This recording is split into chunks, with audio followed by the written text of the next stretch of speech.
Welcome to Changing the Course, Building an Antiracist Education. My name is Nicholas Jones, Manager of Student Support and Culture here at Noble Schools. Today, we speak with Ellen Moiani and Claudia Rodriguez, members of our public affairs teams, as they talk about their work advocating for parents, students, and the Noble community. Let's jump in.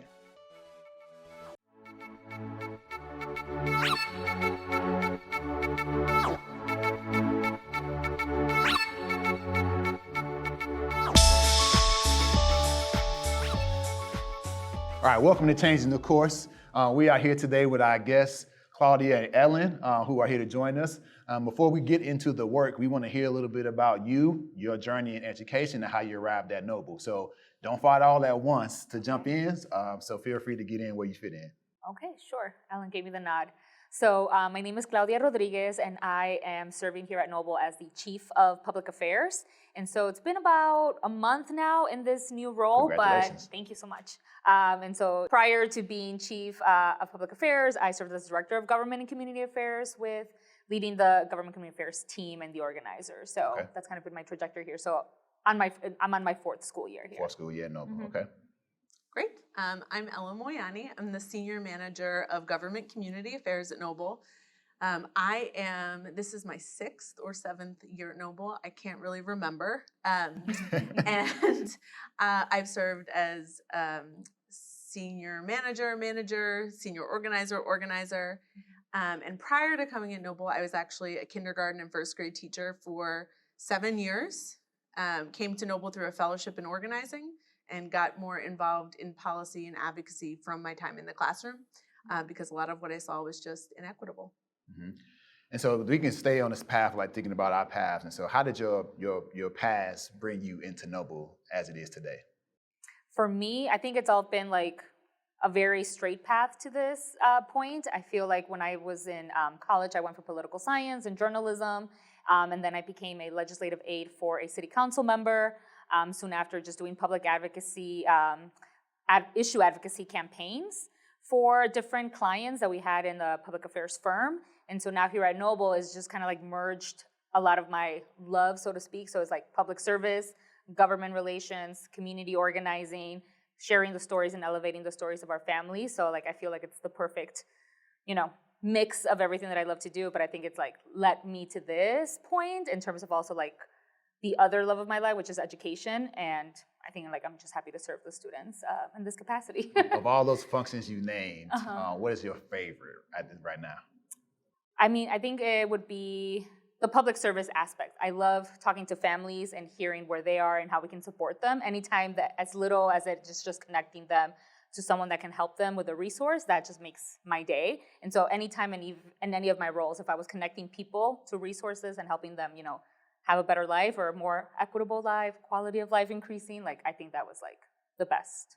Cool. And so we were sitting here talking prior to us kind of kicking off our conversation today, and it seems like you and Ellen have a really great relationship going on, working together as partners here. Yeah. And so Ellen, how did you get brought onto this team, and like what is your favorite function in your role right now? How did I get brought onto this team? So like I mentioned, I taught kindergarten and first grade, and I would say in my 7th year, I got like angrier than I had ever gotten about education and the inequities. So my last year teaching, I was teaching on the west side in North Lawndale, and I had a lot of students, too many for kindergarten. But there was, when I kind of got into the root of why I had that many students, it was mostly policy in the system. And so I made a decision that like I wanted to share my story and step out of the classroom and take the time to do that. Additionally, I always wanted to have great relationships with my families. With teaching kindergarten, if you don't, like you're done for. I bet that's gonna be challenging, right? Yeah. And I mean, I'm a human being. Like I want to be part of a team, and I want to be part of a team with the parents because I love the kids. So, my team were the parents at that school, and they were like, "It's not you, Miss Moiani. This is too many kids." And I said, "Well, I'm trying my best, and I've asked as many times, but if you ask, it's going to have a different weight. Mm-hmm. It's going to bear a different weight." So they did. And eventually I was able to get an aide full time. Prior to that, I had aide for like half a day, but for what the families at that school experienced, a lot of the students were coming in with trauma, they'd be triggered, and my aide had to take them into the hallway, and it just didn't work. So anyway, long story short, I came into this role because I was angry about things. I got a fellowship with Leadership for Educational Equity. So that was placed at Noble. So I came in as a fellow, and then they eventually hired me on. Good. Well, we're glad to have you both here at Noble. And for our audience, we'd love just to kind of talk to them a little bit more about like the work that you all do behind the scenes. And so I guess previous guests have been a lot of student-facing work, a lot of staff-facing work. I know that you all's work is a lot of behind the scenes work that you do that's not student-facing or even staff-facing at that point. So could you kind of like give the audience a behind the scenes view on like what does your day-to-day look like and how does that work impact the experience of our students and our families? Right. Yeah, I think for the public affairs team, I see it as like two core functions. And so one is like obviously working with our families in terms of like the government affairs role and like advocacy, making sure that they are empowered to share their story, talking to elected officials, the organizing aspect. And then like communications wise, I see it in terms of like elevating our stories of like what's going on inside the classroom, which also tangentially touches the lives of like our elected officials and, you know, our different stakeholders and community partners to hear and see the work that is going on inside of Noble. So I think that's like the behind the scenes work that we do. Oftentimes we're fighting the good fight, making sure that we have the funding that we need to keep the doors open, the lights on, like making sure that our students have the all the resources that they need to make sure that they're, again, living the choice-filled lives that we promise our families when they choose Noble. And then out of those things, right, we're talking about being able to be advocates for our parents. What role have you all played in like supporting families? One, during the pandemic, and then later we'll kind of talk about how we supported families through our policy and practice changes. So can you talk a little bit about how we supported families during that time, and then we'll talk a little bit more later about our policy and practices and then how we supported families that way as well. Sure. You want to take that one? Yeah. So I like to say a parent actually corrected me on the Advocates for Parents once. Okay. She said, like, she was like, Ellen, you're not doing me any favors by advocating for me. I need you to walk alongside me. So I like to say, advocate alongside our families and communities. I like that. It really got me. I was like, ooh, noted. Advocate alongside. Alongside, right. Because, you know, as a human being, I'm stronger when I walk alongside somebody else. But by myself, my voice is, you know, I don't know. I want to be with people. I want to be in community. So anyway. Strength is in the numbers. Strength is in numbers. And that's really the nuts and bolts of like our work at Noble. So I work and lead a team of 3 organizers. All of us have specific campuses that we support. And our goal broadly, I like to say, is to build relationships with any stakeholders who live, work, worship, care about our kids and our communities in order to advocate for any of the needs of our campus. And needs is a very broad role, so broad word. So that could be we're going down to Springfield to tell our stories because if you don't, somebody else will. And you might not like what they have to say, right? So walking alongside our parents down in Springfield and giving them the confidence to share their own story because elected officials are going to have a hard time arguing with that. So we do that, but it could also be a program at the school or maybe more support from an organization that can offer wraparound services. So for example, we just officially solidified a partnership with UCAN this year, just really making it easier to get services, so less bureaucracy with that. And for those not familiar with UCAN, what services does UCAN provide to Noble students and families? Yeah, UCAN is an organization that's been around for more than 100 years in the city of Chicago, and they provide a lot of wraparound services such as, you know, counseling, grief. They also provide gang intervention. They provide lots of different services for our students and families. Job opportunities. They have a youth leadership council. And, you know, besides that, they also have a therapeutic day school and different services and have really evolved based on the needs of the community as they go. So there's that part too. Yeah. Definitely. And how often are we able to get down to Springfield, the advocacy work, and having having families go down With the and pandemic, share their right. share their stories? Let's talk. How does that look? Yeah, not so much this last session. So it was a truncated session. They only went until April because election is in June. But before the pandemic, we were down there once a month with families. I was there, at least every other week, trying to make sure that we're talking to legislators, developing relationships, having champions in terms of like the advocacy work there in terms of the legislation that was going on, or again, advocating for the funding that we need to keep our doors open.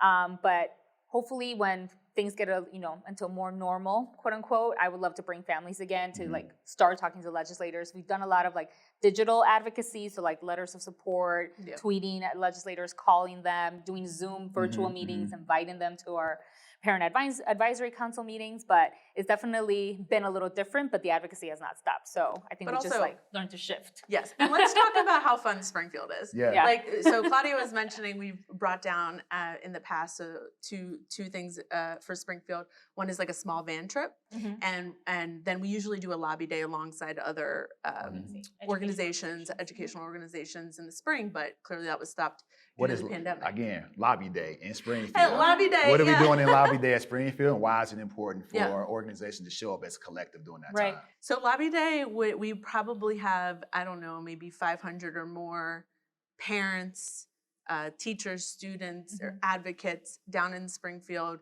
And so that collective show of force sends a very clear message to lawmakers. The message is, oh man, public charter schools are here. And so, it is apparent that we're there. And depending on the legislation that is happening, like that's what we're advocating for. So it really, really depends every year. But it's a really big trip. We're all wearing the same shirt. Like it's a visual representation of power, I would say. The small van trips are more of an intimate, targeted time with elected officials. So we usually bring 4 to 6 parents in a car, van, whatever. And they take the day off of work or make the necessary things at home. So it's a little bit of sacrifice, but it's essentially a field trip for them. And they turn into like a teenager again, playing the tunes. We got some snacks, but I mean, building that like community and relationship is really important. And what I've seen is that then when they go to Springfield, alongside with the group that we just spent 3 hours in the car with, like they're much more confident to share their story, which is their authentic selves. I don't try to put any words in any parent's mouth. It's just giving them the confidence to share what they know to be true in their own experience. And we have had a lot of success. I actually saw a lawmaker once change their opinion or fumble over their words because a parent talked to them. So it can be really powerful. And then talking to parents afterwards, I don't think there's anything that can that can take away from you sharing your authentic story with somebody who has a lot of power to make a decision about your life and your kids' lives. So it's been really fun to see them go, but it's a great community. And in addition to like Ellen's point, like there's a lot of misinformation that we deal with like from the community or elected officials. And so oftentimes we're trying to like debunk all of these myths that they have, like that we're like a selective enrollment school, which we're not, we're open to all these different things that we know because we're in the work that we try to talk to elected officials. And it's better, again, if it doesn't come from Ellen or I, that it comes straight from our parents. And I think like, minds are definitely changed when they talk to our parents of like the importance of why they feel like Noble is like the right education for their students. That also just sparked, sorry. I know you're go ahead. It sparked another thought. So something that Claudia said actually just sparked a thought from my own experience. So as a classroom teacher, I always wanted to just do the work in the classroom. Like I was like, if I just stick to the classroom. But what I realized is, doing this job, there are a lot of misinformation about the work that teachers do or public charter schools specifically. And the only person that knows that the best is the teacher and the student and the parent or anybody involved. I would love to bring more teachers to Springfield. Yes, for sure. But also like just as a teacher or a staff member, sharing with accuracy about the work that you do is like some of the most important advocacy work that you could do, and feeling, like feeling able to do that. And if you don't know how to do it, like we can help you Absolutely. do it, but it's so important. I think that was like a naive thought that I had as a teacher. And now that I've been in the real world, I guess, of politics, and just this is the way that the world works, unfortunately, sometimes, and you have to share your story because these lawmakers are making laws regardless.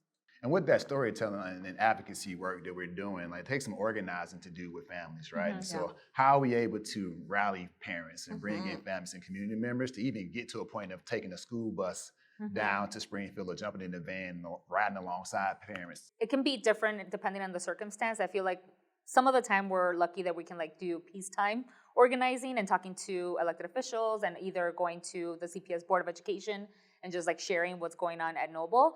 Oftentimes we have a very like clear and targeted ask of lawmakers, whether it's a bill that's definitely going to undercut our funding or change how we are flexible with our academics and our education here.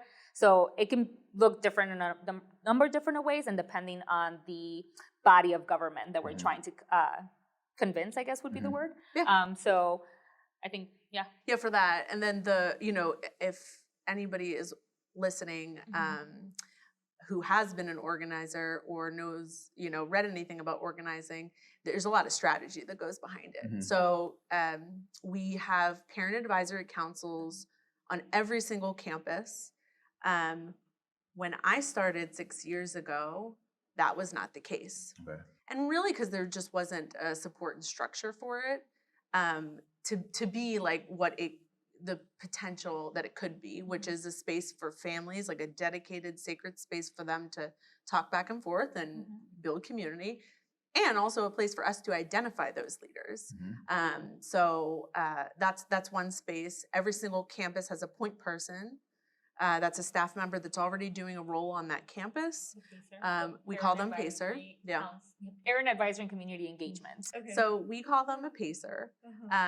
But they're really that staff member that sees the day-to-day, can build relationships with families and parents, or has, because they have a job on the campus besides that, right? They know what's going on. And so our team then works directly with that person. Okay. So that's kind of, if you think about it as like a triangle, that's how we're organizing. And then on top of that, our team is identifying those parent leaders, having one-on-ones with them, getting to know them as the wonderful parents they are, and just honestly building the trust and relationship with them.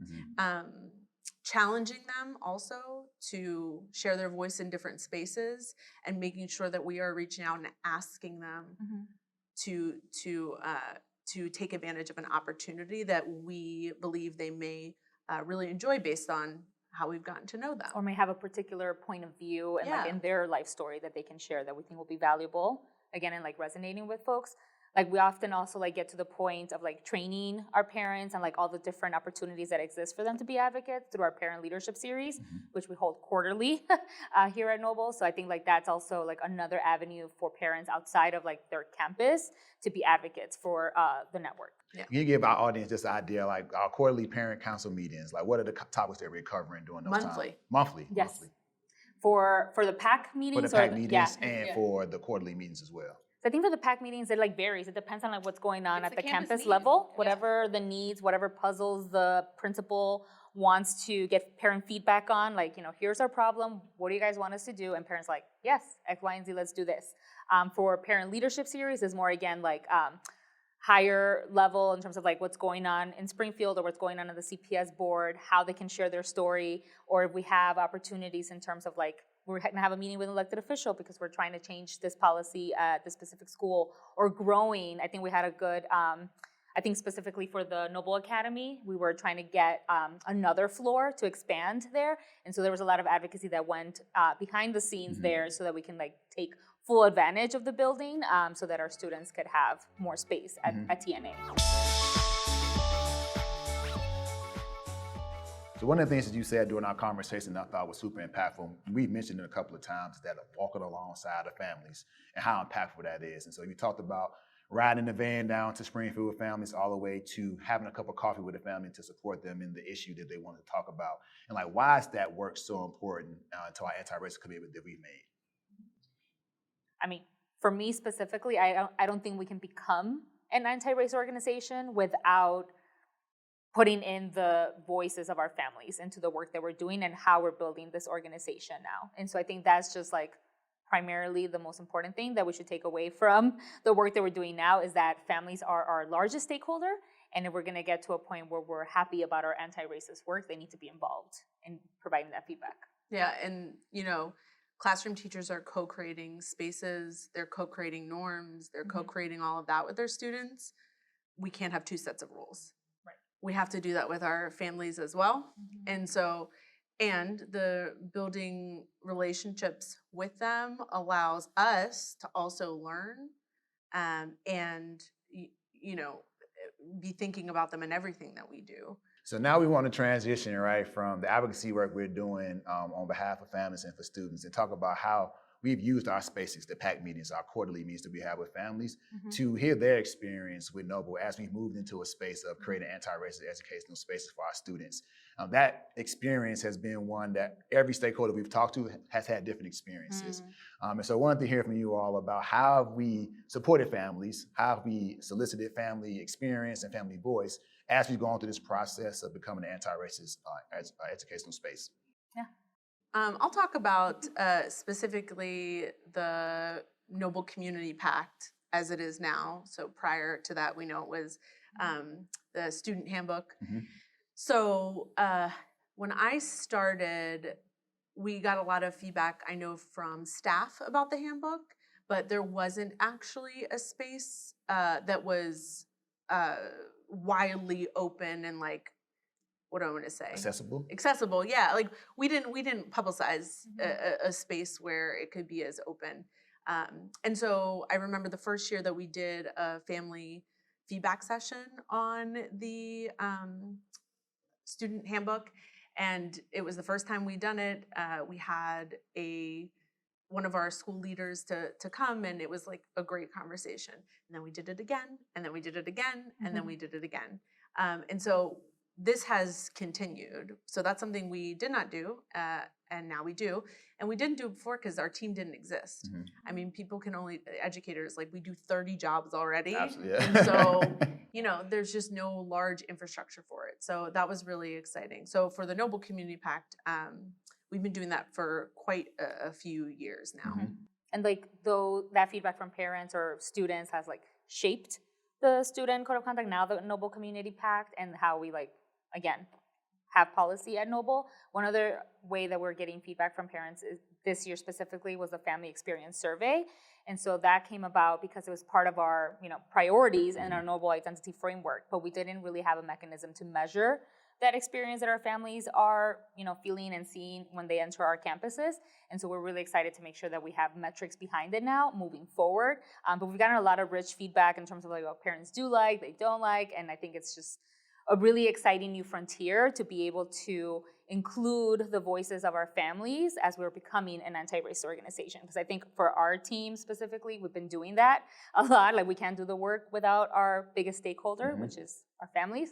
And so I think it's just really exciting to be able to now see that live out through the family experience survey. And the biggest piece you talked about earlier today was just saying how the parents' voices need to be heard, and the parent voices that we want to highlight.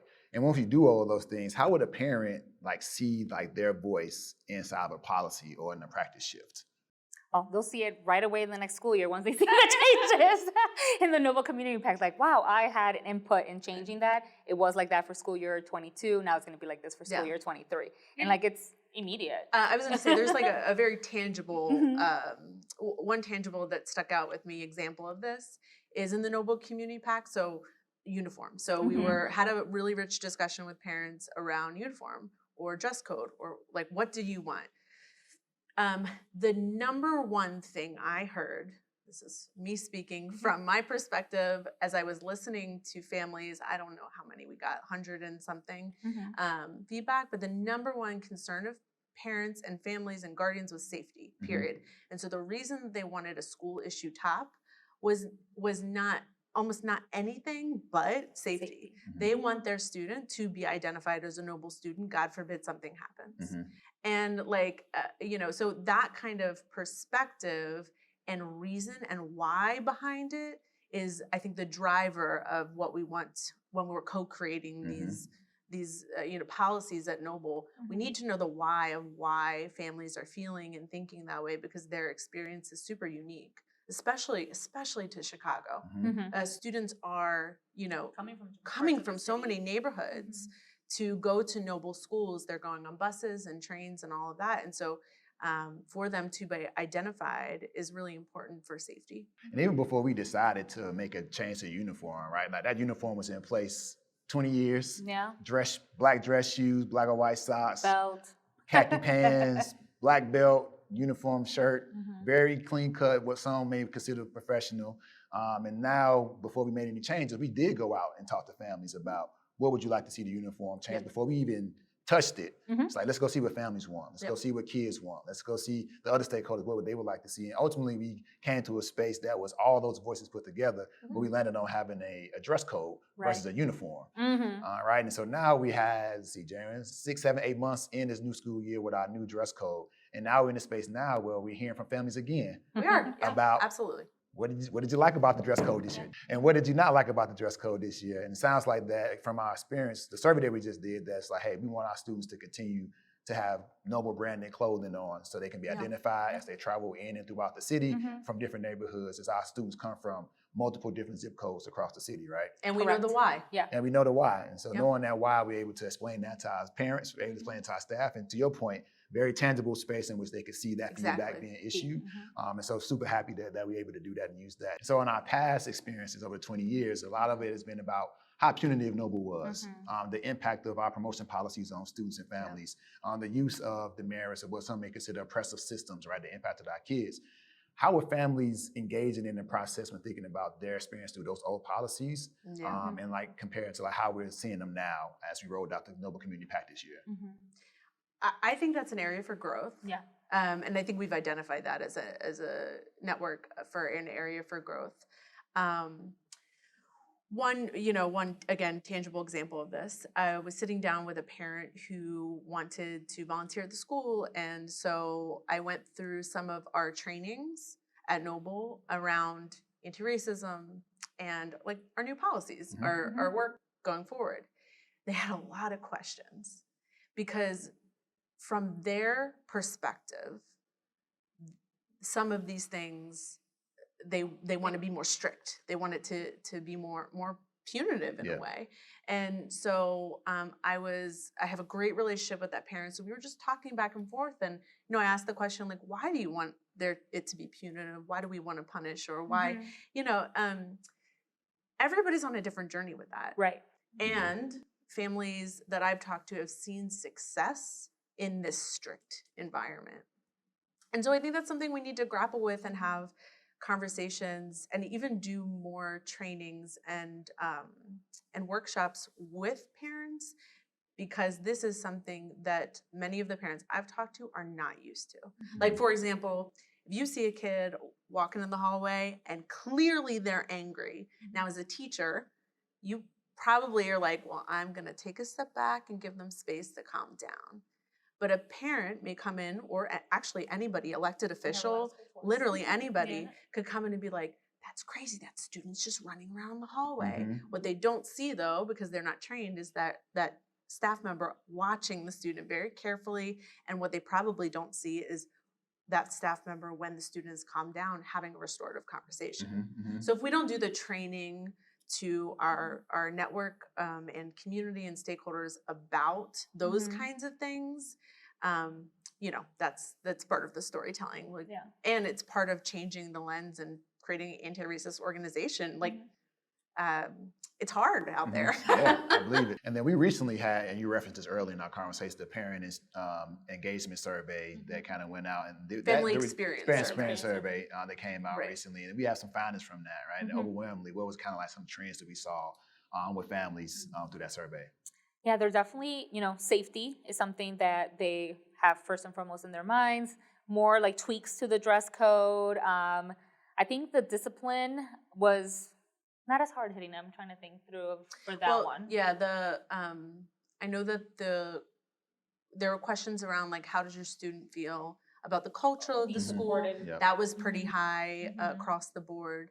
The area that was the area for most improvement is actually family and parent engagement, Nice. which is exciting because that's us. Yeah. But also really on staff as well. The one question that stuck out to me and was varied across campuses with family engagement was, do you have one trusted adult at your campus? And some of the campuses I know who really do a lot of intentional work around that, it was like really, really high, like 95%. Nice. But some campuses were like at 75. And so that 25% of parents, that means, who took that survey don't have a trusted adult. Yeah. And so I think that's like such a great opportunity because we really want 100% of our families to have at least one. You're not going to get along with everybody. What does that mean though, right? Like, why is it It important means that they I can have call you, a, Nick. yes. I can call you, Nick. If I got an issue, I can call you and I can talk with you about it because I know you know me. Or going back to your example, like if there's an issue with your student, it's much easier for you as a teacher to pick up the phone and be like, hey, so-and-so, this is what happened. It's like, it takes the conversation to a less high stakes conversation that maybe you're dreading as a teacher of having with that parent because you already developed that relationship with them. And so I think it just makes it much easier from both sides because people feel comfortable. And it's like any friend you have, right? Okay. If it's a partnership too. If your partner, your wife, whatever, right? If you have celebrated the happiest of times together and you've also gone through some stuff, right? And that's like what that's it a relationship. is. That's a relationship. So you need to highlight the great things that the student is doing, and you want to actually learn that from the parent. Like, what does your student excel at that they've excelled at since they were born? Because I haven't known them that long, so you do need that partnership. Ellen and Claudia, I've really enjoyed our conversation that we had today. So we want to transition into our part of our episode where we talk about our practices. And so this is called Getting Down to Practice. And what we like to do here is be able to provide our audience with any practical tools, tips, or strategies to engage families or students in the work that they do. And so let's get down to practice. So for families, I think my best piece of advice is to make sure you have one trusted adult in the building. Have more, but make sure you have one trusted adult in the building. And if I know anything about Noble staff, there's not one that I've met that doesn't love students, that doesn't want to support you. So just know that you have the ability and you should do that. It's going to help. So there's a narrative out there specifically about Black and brown families. They don't care about their child's education. I can tell you from experience that is a complete lie. It is not true. There's not one parent in over 14 years that I've been in education that has not cared deeply about their child's education. And so for teachers, my best piece of advice to you at any time of the year, but specifically in planning for the beginning of the year, is to get to know the families of your students or their guardian, that one contact, and learn what their viewpoint of engaging in their child's education is, because that is going to help you. Also get some insight from them about the child that they have raised and known their whole life. And that will help you in your practice as well. I think my advice for everyone that is watching is to follow our social media pages, sign up for our newsletter. We have a number of calls to action that we have throughout the school year that I think we would benefit from having teacher voice, families, anyone in the community that supports Noble or knows about the work that we're doing. Like, I think there's no shortage of ways that you can get involved. Our team certainly understands that everybody has a different journey when it comes to their advocacy. And so we want to meet you where you're at in terms of like, hey, I'm happy to do a tweet for Noble. I'm happy to do a call to an elected official. There is no shortage of options. And I think like that is one of my pieces of advice for staff and families. Everyone. I have another one. For families, you can go on Noble's website to the family and community section. And on there is a link to sign up to be on our Noble Advocacy newsletter. That is a newsletter that our team curates from newsletters across the city of Chicago. We also put Noble Advocacy updates about actions they can take on that. And it's short, but it's really effective. We've gotten great feedback from that, as well as join your parent advisory council. Meetings happen on every campus monthly. They post it on social media. And if you have any questions, you can actually go on the Noble Schools website and reach out to the organizer that supports your campus, and we can sit down for coffee. And for those who may not know the website, what's the web address for Noble Schools? Nobleschools.org. Ellen, Claudia, thanks for joining us today on Changing the Course. Well, before we end our episode, we have all of our guests read our founding quote by Bettina Love. So if you can look at that camera right in front of you, we would appreciate if you do that for us. To love all children, we must struggle together to create the schools we are taught to believe are impossible. Schools built on justice, love, joy, and anti-racism. Ellen, Claudia, thanks for joining Changing the Course. Thank you so much Thank for you, having Nick. us.